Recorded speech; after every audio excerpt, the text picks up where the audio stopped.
മഴയും കാറ്റുമുള്ള ദിവസങ്ങളിൽ മരക്കൊമ്പ് വീണോ മറ്റോ വൈദ്യുതി കമ്പികൾ പൊട്ടിക്കിടക്കാനോ ചാഞ്ഞുകിടക്കാനോ സാധ്യതയുണ്ട്. പുറത്തിറങ്ങുമ്പോൾ വലിയ ജാഗ്രത വേണം. പൊട്ടിവീണ ലൈനിൽ മാത്രമല്ല, പരിസര പ്രദേശങ്ങളിലും വൈദ്യുത പ്രവാഹമുണ്ടാകാൻ സാധ്യതയുള്ളതിനാൽ അടുത്തു പോവുകയോ സ്പർശിക്കുകയോ ചെയ്യരുത്.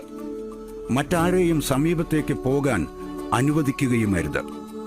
ഇത്തരം അപകടമോ അപകട സാധ്യതയോ ശ്രദ്ധയിൽപ്പെട്ടാൽ എത്രയും വേഗം തൊട്ടടുത്ത KSEB സെക്ഷൻ ഓഫീസിലോ 9496010101 എന്ന എമർജൻസി നമ്പറിലോ അറിയിക്കുക.